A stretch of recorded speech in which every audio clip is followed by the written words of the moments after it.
은밀한 중에 보시는 하나님께서 갚아주신다고 본문 말씀에 나와 있죠. 우리가 굳이 하는 일도 그랬었고 또 우리가 신앙생활을 하며 선을 행하는 일도 마찬가지로 사람에게 보이기 위한 것, 이게 기독교 신앙을 떠나서 세상에서도 어디에서 선한 일을 하거나 봉사를 하거나 또 가난한 자를 돕는다거나 할 때 숨은 데서 헌신하고 봉사하는 사람들이 많이 있습니다. 그러다 보면 필요에 의해서 그 사람들의 이름이 자연스럽게 드러날 때도 있고 본인은 원치 않지만 그렇게 되면 더 많은 사람들로부터 칭송을 받게 되고 그 사람이 정면교사가 돼서 나도 그렇게 해야 되겠다라고 하는 그런 마음을 많은 사람들에게 갖게 하는 그런 선한 영향력을 끼치기도 합니다. 하물며 우리 그리스도인들은 더 그렇게 해야 되겠죠. 하나님께서도 우리가 신앙생활을 하면서 우리가 예배하는 생활 이외에 예배와 연결되어 있는 연장선상에 있는 선행, 믿음으로 말미암은 여러 행실들, 구제하는 일들, 또 하나님께 기도하는 것, 또 우리가 금식하는 것도 역시 하나님께서는 은밀하게 하라 이렇게 말씀을 하십니다. 은밀한 중에 하나님께서 보시고 그것을 기뻐하시고 받아주시고 하나님께서 이에 대해서 갚아주신다 이렇게 말씀을 하세요. 오늘은 우리가 금식에 대해서 좀 말씀을 나눌까 합니다. 1년에 한 번 지키는 속죄일이 있었어요. 이스라엘 백성 모두가 금식할 것을 모세의 율법에서 규정을 하고 있습니다. 또 바벨론 유수 기간이라고 있는데 이 기간에도 하나님께서 개입하셨던 지난날의 역사를 회고하면서 금식을 했습니다. 이렇게 하나님 앞에서 새로운 마음으로 새로운 신앙적인 자세를 가다듬기 위해서 정기적으로 행해졌던 것이 금식이었죠. 이 바벨론 유수는 기원전 587년이죠. 그때 유다 왕국이 멸망을 하면서 히드기야 왕을 비롯한 유대인이 신바빌로니아 제국의 수도 바벨론의 포로로 잡혀간 것을 말하죠. 이후에 기원전 538년, 약 50년의 세월이죠. 이때 신바빌로니아를 정복한 아케메네스 페르시아 제국의 키루스 2세에 의해서 풀려날 때까지, 그때까지의 약 50년 기간을 바벨론 유수 기간이다 이렇게 말하고 있습니다. 자, 이렇게 국가적 차원의 금식 이외에도 각 집단이나 개인의 차원에서 다양한 목적을 가진 금식이 행해지기도 했었습니다. 때로는 자신의 죄를 고백하면서 하나님 앞에 겸손한 자세를 나타내 보이기 위해서 금식하기도 했고, 때로는 헤어날 수 없는 큰 번민, 또 위기, 또 절망 이런 데 빠졌을 때 하나님께서 우리를 구원해 주시기를 원하는 간절한 마음으로 호소하기 위한 방법으로 금식하기도 했어요. 국가에서 하나님께서 명하신 1년에 한 번 그때 금식을 하든 개인의 사유로 인해서 금식을 하든, 금식은 정말 잘해야지 힘들게 금식하고 나서 하나님께서 기뻐 받으시는 금식으로 인정해 주지 않으시면 그것은 이미 자기 상을 받은 것과 다름없다라고 말씀하고 있습니다. 사람들에게 보이기 위한 위선적인 금식을 해서는 안 된다 하는 거죠. 금식을 하려면 경건하게 해야지 금식도 하고 세상 것도 구하고 이렇게 동시에 이것도 아닌 저것도 아닌 그런 금식은 차라리 하지 않는 편이 낫다는 거죠. 이사야서 58장 3절에서 5절의 말씀을 제가 읽겠습니다. 우리가 금식하되 어찌하여 주께서 보지 아니하시오며 우리가 마음을 괴롭게 하되 어찌하여 주께서 알아주지 아니하시나이까. 보라, 너희가 금식하는 날에 오락을 구하며 온갖 일을 시키는도다. 보라, 너희가 금식하면서 논쟁하며 다투며 악한 주먹으로 치는도다. 너희가 오늘 금식하는 것은 너희 목소리를 상달하게 하려는 것이 아니니라. 이것이 어찌 내가 기뻐하는 금식이 되겠으며 이것이 어찌 사람이 자기의 마음을 괴롭게 하는 날이 되겠느냐. 그의 머리를 갈대같이 숙이고 굵은 배와 재를 펴는 것을 어찌 금식이라 하겠으며 여호와께 연락될 날이라 하겠느냐. 하나님께서 기뻐하는 금식은 이러한 금식이 아니라는 겁니다.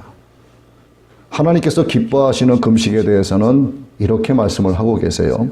이사야서 58장 6절에서 9절입니다.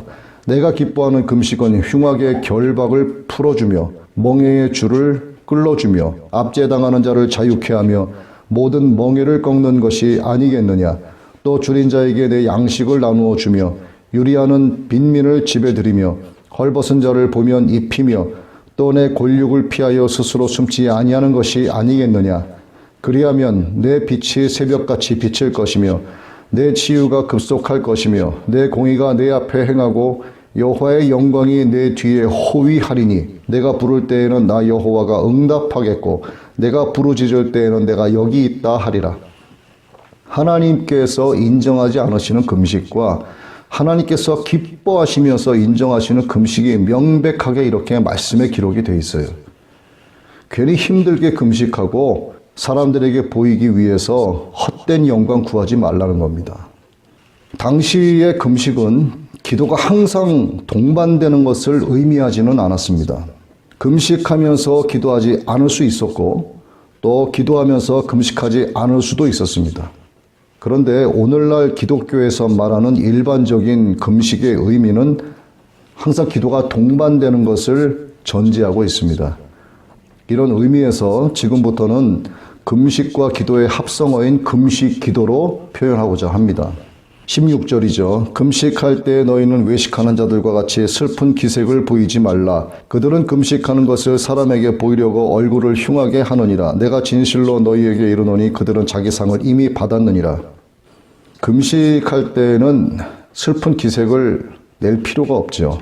좀 정갈하게 하고 몸에서 냄새도 안 나게 하고 이도 좀 깨끗하게 닦고 그렇게 내가 금식한다 하는 것을 애써 내보일 필요가 없어요. 오히려 금식하는 것이 티나지 않게끔 오직 내 마음, 내 기도, 내 간절함을 오직 하나님만 아시게끔 금식을 해야 되는데 굳이 이렇게 사람들에게 보이기 위해서 아유 금식하는군요 이런 소리 듣기 위해서 하는 사람들도 사실은 적지 않습니다. 이스라엘 그 당시에 금식은 어떤 특별한 행사가 아닌 유대인들이 일상적으로 계속 해오던 행사였습니다. 예수님 당시에 바리새인들도 한 주에 2번 월요일과 목요일에 금식을 했어요. 금식을 하면 사실 배고픔 이런 육체 고통들이 자연스럽게 따라오기 마련이죠. 그러나 예수님은 이 같은 자연적인 고통에 인위적인 고통까지 가미해서 위선을 범하지 말라고 말씀을 하세요. 자연스러운 배고픔 때문에 고통이 있을 수밖에 없는데 그런데 굳이 거기에 인위적으로 어떤 슬픈 기색, 힘든 기색을 가미해서 위선적인 그런 행동을 하지 말라고 말씀하시는 겁니다. 금식을 의와 경건을 자랑하는 도구로 삼지 말라는 뜻이죠. 어디 금식뿐이겠습니까? 신앙생활을 이루는 모든 기독교적인 요소들이 있죠. 믿음으로 말미암은 모든 의로운 행실들, 선한 행실들 이러한 것들을 의를 만족시키는 도구로 악용을 하거나 전락시켜서는 안 된다는 거예요. 하지만 사람에게 보이려고 금식을 하면서 얼굴을 흉하게 하는 경우가 많이 있습니다. 그때 당시로 보면 먼지와 재등을 머리에 뒤집어 써서 맨 얼굴을 거의 보이지 않게 하는 것을 말해요. 이게 사무엘하 15장 30절, 에스겔서 24장 17절 이런 것에 이제 말씀이 기록이 되어 있는데 이 죄를 뒤집어 쓰는 것은 자신의 내적인 죄악을 깊이 통회하고 자복한다 하는 그 가운데 취하던 행동들이었습니다. 근데 금식할 때 그렇게 할 필요가 없다는 거죠. 하지만 굳이 이렇게 하지 않아도 조금 전에도 말씀을 드렸습니다만 금식을 하면 어딘가 모르게 티가 나요. 흐트러진 모습이 조금씩 보여질 수밖에 없습니다. 구약시대에도 그랬을 것이고 예수님 당시에도 그랬을 것이고 지금도 마찬가지입니다. 그러나 이것이 잘못되었다는 것은 아니에요. 다만 예수님께서 지적하신 것은 잘못된 금식은 사람들 앞에서 자신의 어떤 종교심을 자랑해서 그들로 하여금 칭찬과 존경을 받으려고 하는 악한 동기에서 비롯된 외식적인 금식에 관한 것이었습니다.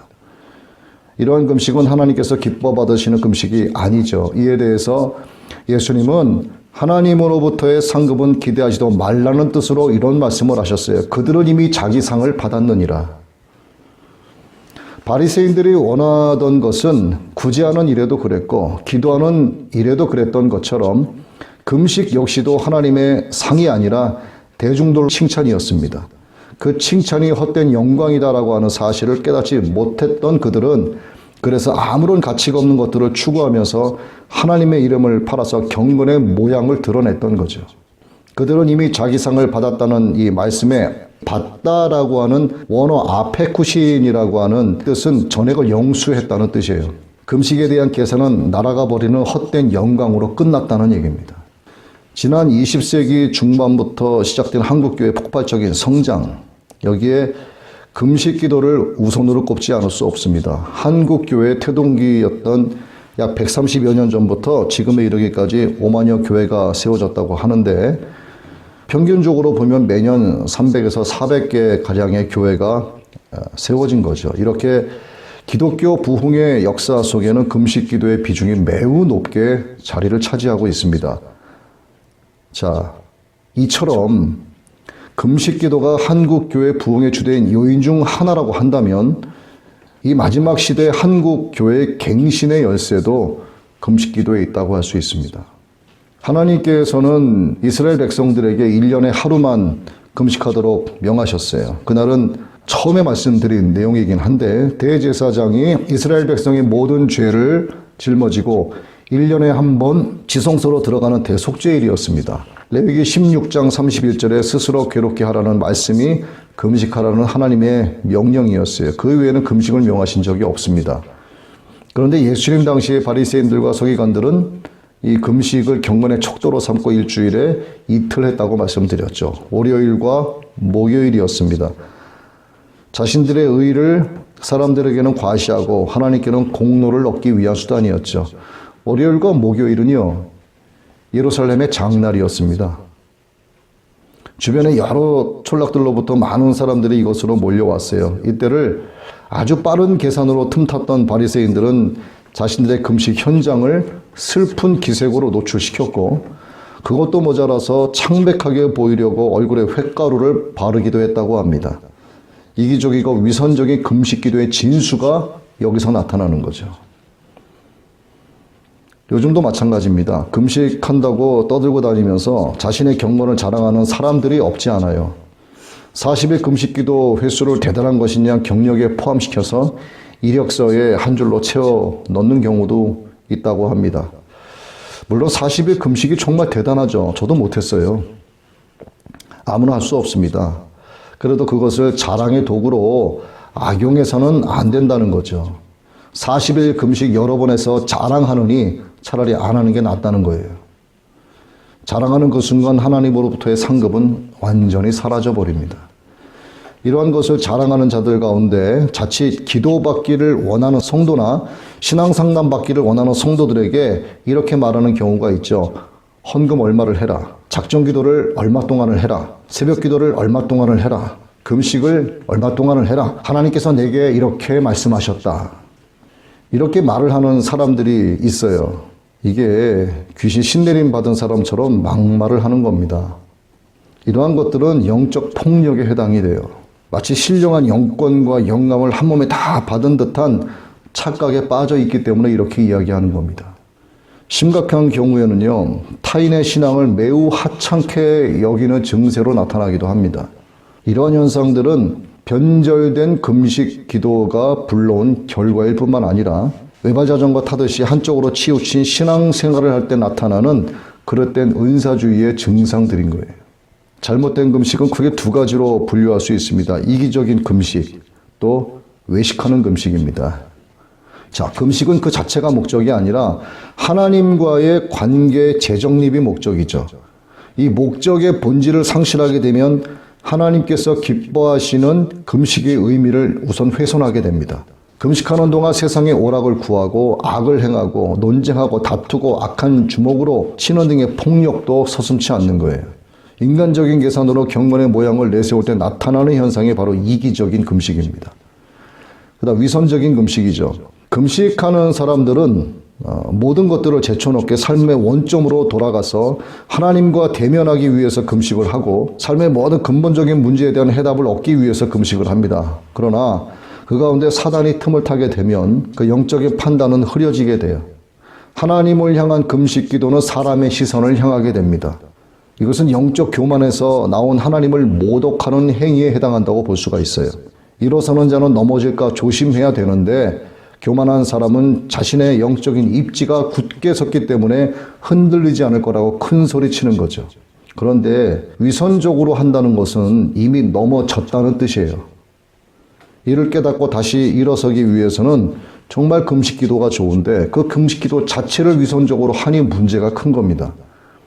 그래서 신앙인들은 경건의 훈련으로 권장받기에 마땅한 금식 기도의 본질을 바르게 알아야 되는 거예요. 금식은 금식 그 자체만으로도 유익이 있습니다. 그리고 절제의 덕을 배양시켜 주기도 합니다. 그리고 육신의 정욕을 꺾게 해주고 간절히 기도하고자 하는 마음을 갖게 해주죠. 금식 기도는 이렇게 하나님께 회개할 수 있는 겸손한 마음을 갖게 하는 매우 중요한 계기를 마련해 줍니다. 예수님은 너는 금식할 때에 머리에 기름을 바르고 얼굴을 씻으라 말씀하셨죠. 그리고 이어서 이렇게 말씀하셨어요. 은밀히 금식하는 자에게 하나님께서 갚아주신다. 예수님의 가르침을 따른 금식 기도는 하나님의 은혜의 보고가 된다는 뜻입니다. 예수님께서 가르쳐 주신 대로 하면 돼요. 성경대로 하면 됩니다. 성경에서 벗어난 것은 성경 위에 자신의 자아를 통한 해석이 나오기 때문에 제멋대로 하는 거예요. 예수님은 40일 동안 금식 후에 사단의 시험을 이기셨죠. 또 니느웨 성의 왕과 백성들 또 짐승들까지도 금식하게 하면서 하나님 앞에 회개했습니다. 그 결과 40일 앞으로 다가온 하나님의 진노에서 구원받는 기적이 일어났어요. 안디옥 교회 지도자들은 금식 기도의 결과로 바울과 바나바를 선교사로 파송을 했습니다. 금식 기도를 통한 이러한 선교사 파송의 역사적인 결단이 정말 위대한 결과를 낳았죠. 세상 온 지면에 복음을 전하게 하는 거룩한 선교의 문을 열게 한 겁니다.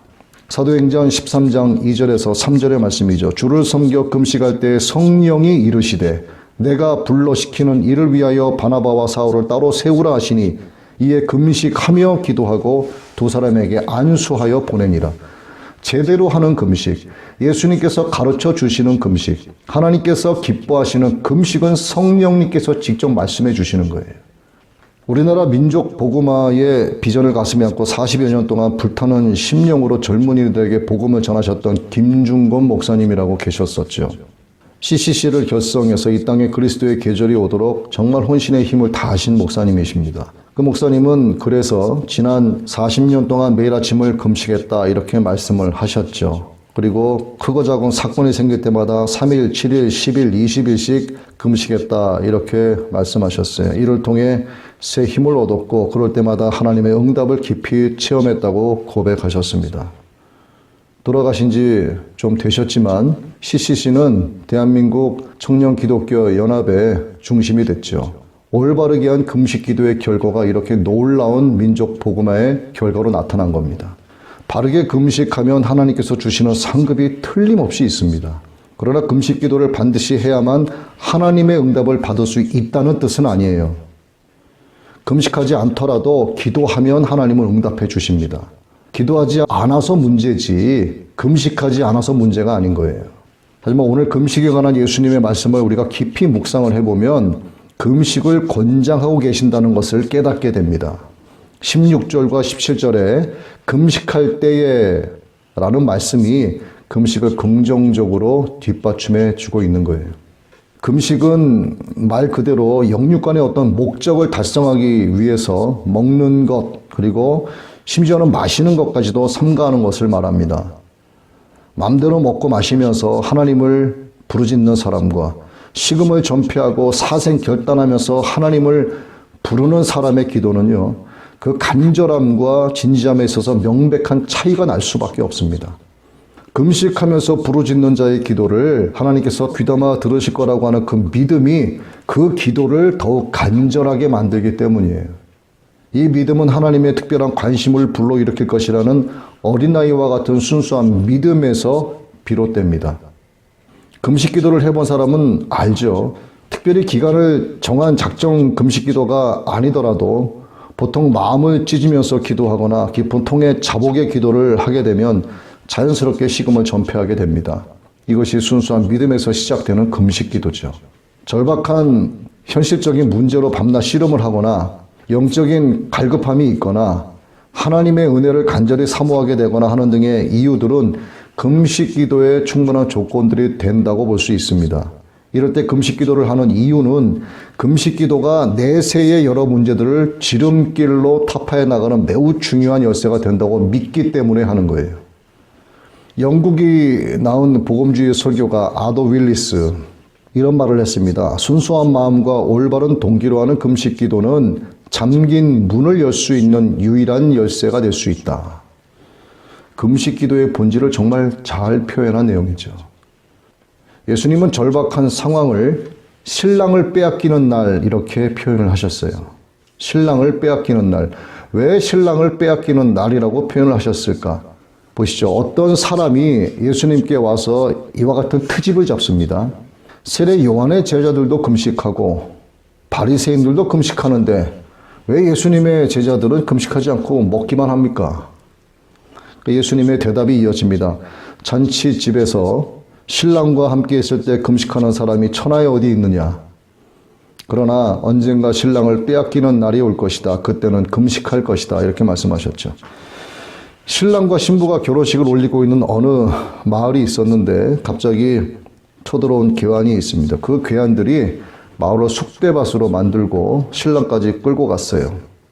자, 그때 신랑을 빼앗긴 그 신부는 어떻게 할까요? 식음을 전폐하죠. 하늘이 무너지는 듯한 절망감을 안고 통곡의 나날을 보낼 겁니다. 금식은 바로 그런 날에 한다는 말씀이죠. 예수님은 금식 시기를 정해놓지 않으셨습니다. 율법의 조항처럼 강제성을 띠지도 않으셨어요. 다만 신랑을 빼앗기는 것과 같은 절망적인 날이 올 경우에 누구라도 자연스럽게 선택할 수 있는 기도의 방법으로 금식을 말씀하셨던 겁니다. 마치 신부가 신랑을 빼앗기는 날, 이 날과 같은 이 괴로움의 날은 우리에게 있어서 과연 어떤 날인가를 한번 보죠. 사람마다 다르고 또 자신의 처해 있는 환경마다 다르겠지만 보편적으로 그렇습니다. 나 자신도 나를 용서하지 못할 정도의 죄를 범했을 때, 그것으로 인해서 너무나 괴로울 때 우리는 금식하면서 기도할 수 있어요. 또 하나님 앞에 가증한 죄를 범하거나 어떤 암담한 사건, 사고로 인해서 눈앞이 캄캄해질 때, 도무지 해결 방법이 없을 때 우리는 하나님 앞에 금식할 수 있습니다. 또 가난과 질병으로 고통을 받거나 오해받아서 우겨쌈 당할 때 금식할 수 있죠. 또 사냥꾼의 올무에 갇힌 새처럼 되었거나 순간의 실수로 수많은 사람들에게 피해를 입혔을 때일 수도 있습니다. 생각하지 않았던 어떤 사건, 사고를 내가 일으켜서 중죄인이 되었을 때 예수님 믿는 자들은 그때 식음을 전폐하고 기도를 합니다. 이런 절망적인 날, 예수님은 이때를 신랑을 빼앗기는 날이라고 말씀을 하셨는데 이 문자의 말씀 그대로 신랑을 빼앗기는 그날이 될 수도 있는 거예요. 가장 빠른 해결책은 금식하면서 하나님께 매달리는 겁니다. 금식하면서 하나님을 간절히 찾고 하나님의 얼굴을 구하는 거예요.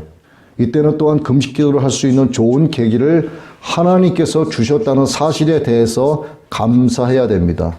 그러나 한번 보자고요. 태산 같은 문제를 놓고 앞이 캄캄한 상태에서 금식 기도를 시작할 때는 전혀 감사의 기도가 나오지 않습니다. 감사의 마음이 생기지 않죠. 하나님에 대해서 어찌하여 나에게 이러실 수 있냐고 원망과 불평을 토로하기도 합니다. 그러나 막상 금식하면서 기도하기 시작을 하고 또는 금식하지 않더라도 하나님 앞에 이 사실을 아뢰 때는 자신의 회개가 먼저 나오게 되죠. 이런 사실을 통해서 나 자신을 돌아보게 되고 또 하나님 앞에 회개하게 되고 또 하나님 앞에 기도하게 되는 경우가 많이 있습니다. 기도에는 다음과 같은 놀라운 응답의 법칙이 있어요. 더욱이 금식 기도를 해보신 분들은 이 놀라운 금식 기도의 응답 법칙을 너무나 잘 알고 있습니다. 첫째, 금식 기도를 시작하며 떠안은 문제에 앞서서 회개 기도를 먼저 하게 돼요. 두 번째, 회개 기도를 하게 되면 떠안고 있었던 문제가 아니라 기도하지 않았던 내가 문제였다는 사실을 깨닫게 됩니다. 세 번째, 그 깨달음 때문에 눈물이 터져 나와요. 그러나 어느새 감사의 기도로 바뀝니다. 네 번째, 문제가 이미 해결되었음을 믿음으로 선포하게 되는 거예요. 왜? 문제를 문제로 보지 않고 기도하지 않았던 내가 문제였음을 깨달았기 때문에 그 문제는 더 이상의 문제가 아닌 거죠. 따라서 어떤 모양의 위기를 어떠한 절박한 상황에 처하게 되더라도 이를 가장 빠르게 통과할 수 있는 금식 기도를 선택한다면 두려움의 터널은 금방 빠져나갈 수 있는 거예요. 부러운 것이 하나도 없었던 다윗 왕. 이 다윗의 전성기 때 다윗은 남의 아내를 취하는 죄를 범했습니다. 그것도 모자라서 자신의 부하였던 그 아내의 남편이었던 그 사람을 최전방으로 보내서 죽게 만들었죠. 간음죄에 의해서 살인죄까지 범한 겁니다.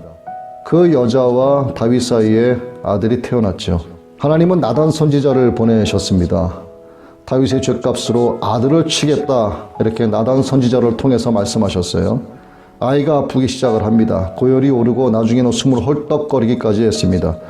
아이를 지켜보는 아버지 다윗의 마음이 어땠을까? 찢어지도록 아팠죠. 다윗은 방으로 들어가서 문을 걸어 잠그고 땅바닥에 엎드려 식음을 전폐하고 대성통곡하면서 그렇게 일주일 동안 꼬박 금식하면서 기도했지만 하나님은 그 아이를 결국 데려가셨죠. 다윗은 아이가 죽었다는 소식을 듣자마자 일어나 목욕을 하고 옷을 갈아입었습니다. 그리고 성막에 들어가서 어떻게 했을까요? 하나님께 경배하고 돌아와 음식을 맛있게 먹었어요. 신하들이 이러한 다윗의 행동을 정말 기이하게 여겼습니다. 아니, 애가 아플 때는 금식 기도하면서 우시더니 애가 죽으니 오히려 음식을 잡수시고 슬픈 기색을 전부 없애버리시는 이유가 뭐냐, 이렇게 신하들이 묻죠. 이에 대해서 다윗은 말합니다. 아직 살아있을 때에 내가 금식하고 온 것은 내가 말하기를 혹시 하나님께서 내게 은혜를 베푸사 아이를 살려주실지 누가 알리오 하였기 때문이거니와 지금은 그가 죽었으니 어찌하여 내가 금식하리요. 내가 그를 돌아오게 할 수 있느냐. 나는 그에게로 가려니와 그는 내게로 돌아오지 아니하리라 하니라. 하나님께서 그 생명을 데려가신 것을 인정하고 받아들이는 겁니다. 이게 다윗의 믿음이죠. 우리는 무엇인가를 간절히 원하면서 금식 기도를 합니다. 다윗처럼 온 힘을 다해서 금식 기도를 해도 내가 원하는 응답을 못 받을 때가 있어요.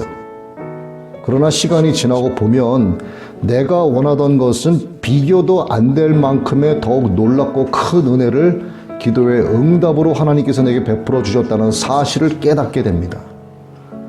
사무엘하 12장 24절 25절의 말씀이 이를 증명하고 있어요. 다윗이 그의 아내 밧세바를 위로하고 그에게 들어와 그와 동침하더니 그가 아들을 낳음에 그의 이름을 솔로몬이라 하니라. 여호와께서 그를 사랑하사 선지자 나단을 보내 그의 이름을 여디디아라 하시니 이는 여호와께서 사랑하셨기 때문이니라. 여디디아가 무슨 뜻입니까? 여호와께서 가장 사랑하시는 사람이라는 뜻이 여디디아예요. 헛된 기도는 없다는 겁니다. 하물며 금식 기도의 응답이겠느냐 하는 거죠. 하나님은 하나님의 방법으로 하나님의 때에 하나님께서 친히 하나님의 영광을 위해서 반드시 응답을 해주세요. 다만 금식 기도는 고사하고 기도조차 하지 않는 것이 문제입니다. 말씀을 정리합니다. 금식 기도는 절박한 상황을 만났을 때 선택할 수 있는 가장 중요한 기도입니다. 그래서 내세가 모든 갈급한 문제로 은혜를 사모할 때는 금식하면서 기도하는 것이 좋습니다. 그리고 금식 기도는 특정한 사람만 하는 기도가 아니라 우리 모두가 해야 할 기도라는 것을 절대로 잊어서는 안 됩니다.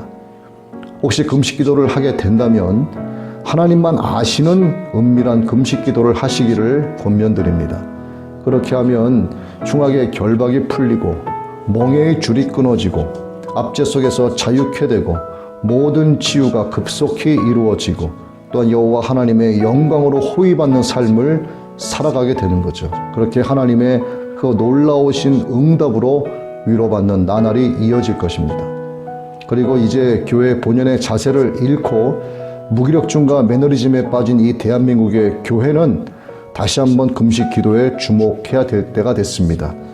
올해 2022년부터는 한국의 많은 교회가 금식 기도 하기를 원합니다. 금식하면서 회개하고 선을 행하고 구제하는 등의 이 복음을 입체적으로 영화롭게 하는 믿음의 역사가 대한민국의 교회에서부터 일어나게 되기를 예수 그리스도의 이름으로 축원합니다.